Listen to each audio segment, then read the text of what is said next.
ओम श्री साईनाथ नाथाय नमः। सभी श्रोताओं को मेरा प्रणाम एवं हार्दिक अभिनंदन। मित्रों, हम बात कर रहे थे बाबा ने किस प्रकार लोगों के अलग अलग विचित्र तरीकों से रोगों के इलाज किए, किस तरह से भक्तों के कष्टों का निवारण किया।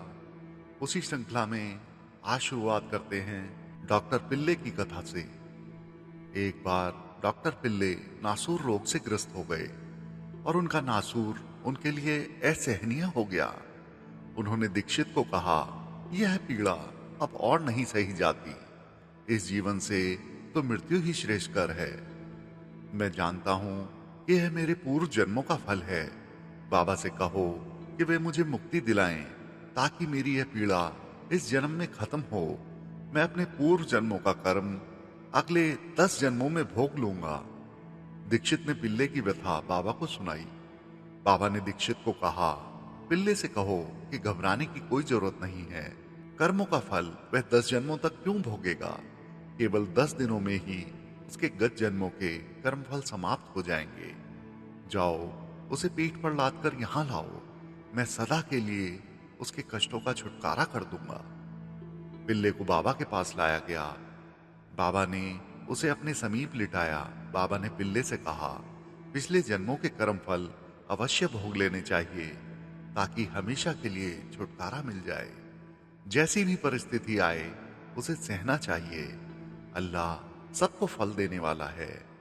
मालिक का सदैव स्मरण करो, वे कष्ट दूर करेंगे। बाबा ने पिल्ले के नासूर पर पट्टी खुलवा दी। बाबा ने कहा, थोड़ी देर में एक कौवा आएगा और वह इसमें अपनी चोंच मारेगा, फिर तुम शीघ्र ही अच्छे हो जाओगे। उधर मस्जिद में अब्दुल नाम का एक व्यक्ति झाड़ू लगा रहा था। अचानक उसका पैर पिल्ले के नासूर वाले पैर पर पड़ गया। पैर पड़ते ही नासूर फूट गया और उसमें से 7 कीड़े बाहर निकले। डॉक्टर पिल्ले चोट से कराह उठे और उन्हें पता नहीं चला कि क्या हुआ। थोड़ी देर बाद पीड़ा कम होने पर पिल्ले ने बाबा से पूछा, बाबा, वह कौवा कब आएगा और कब चोंच मारेगा।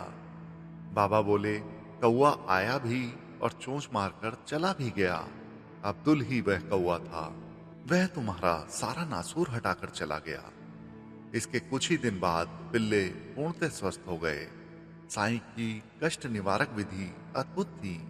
वे इस प्रकार की स्थिति सृजित करते थे कि कष्ट का निवारण अपने आप हो जाता था। इसी तरह एक बार नाना साहेब चांदोरकर की बेटी का प्रसव काल समीप था। उसकी वेदना बढ़ती जा रही थी। उनके जामनगर गांव से शिरडी 100 किलोमीटर की दूरी पर थी। नाना साहेब बाबा को यह संवाद भेजना चाहते थे ताकि बाबा कष्ट निवारण के लिए कुछ करें। वे मन ही मन साईं को याद कर रहे थे।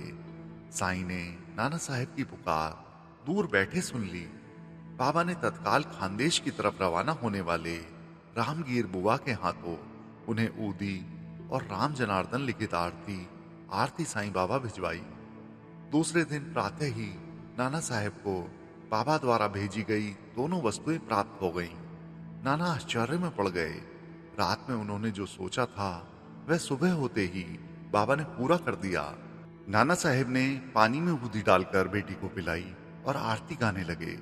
इतनी देर में बिना किसी कठिनाई के बेटी का प्रसव हो गया। इस प्रकार साईं ने प्रसव के कष्ट में नाना की बेटी की प्रसव पीड़ा दूर की। एक बार अत्यंत भयंकर रूप से हैजे का प्रकोप फैला। शिरडी गांव भी पूरी तरह से बीमारी की चपेट में आ गया। लोग बेहाल मरने लगे। बाबा के मन में करुणा जागी। एक दिन प्रातःकाल उठकर बाबा पत्थर के 2 पाटों की चक्की लेकर बैठ गए और गेहूं पीसने लगे। प्राय पीसने का लाभ स्त्रियां करती हैं, परंतु बाबा स्वयं गेहूं पीस रहे थे। इस बात की जानकारी शिरडी की महिलाओं को हुई। वे दौड़कर मस्जिद पहुंची। उन्होंने बलपूर्वक बाबा को चक्की के पास से खींचकर दूर हटाया और बाबा का काम अपने हाथ में ले लिया। पूरे गेहूं पिस जाने के बाद बाबा ने स्त्रियों को आदेश दिया, इस आटे को गांव की सीमा पर बिखेर दो। स्त्रियों ने साईं के आदेश का पालन किया। पूरे शिरडी गांव में हैजे का प्रकोप थम गया। हैजे से ग्रस्त लोगों के स्वास्थ्य में सुधार हुआ। बाबा ने चक्की में गेहूं नहीं पीसा था, बल्कि हैजे को पीसकर नष्ट भ्रष्ट कर दिया था। इस प्रकार बाबा ने हैजे के प्रकोप से शिरडी वासियों का कष्ट दूर किया। बाबा के उपचार करने की अद्भुत लीलाएं थीं। इसी तरह हरदा निवासी एक वृद्ध व्यक्ति पथरी से ग्रस्त हो गए। रोग का निदान केवल शल्य चिकित्सा से ही संभव था। अधिक उम्र व कमजोर शरीर होने के कारण उन्हें शल्य चिकित्सा कराने का साहस नहीं हो रहा था। उनके कुछ मित्रों ने उन्हें बाबा की उदी पानी में डालकर पिलाई। दूसरे ही दिन सारी पथरी चूर्ण चूर्ण होकर पेशाब के रास्ते बाहर निकल गई। साईं की कृपा से पथरीग्रस्त वृद्ध का कष्ट दूर हो गया। इसी तरह शांता क्रूज के बालाराम धुरंधर 6 वर्षों से श्वास रोग से पीड़ित थे। एक बार वे साईं के दर्शन करने शिरडी पहुंचे। उन्होंने साईं के सन्मुख अपनी बीमारी की चर्चा भी नहीं की। साईं ने अपने अंतर्ज्ञान से जान लिया कि धुरंधर को श्वास रोग है। करुणामूर्ति साईं अपने भक्त को बीमारी से ग्रस्त कैसे रहने देते। साईं ने चिलम का एक कश लगाया और धुरंधर के सामने चिलम बढ़ा दी। धुरंधर ने अपने संपूर्ण जीवन काल में कभी भी चिलम नहीं पी थी।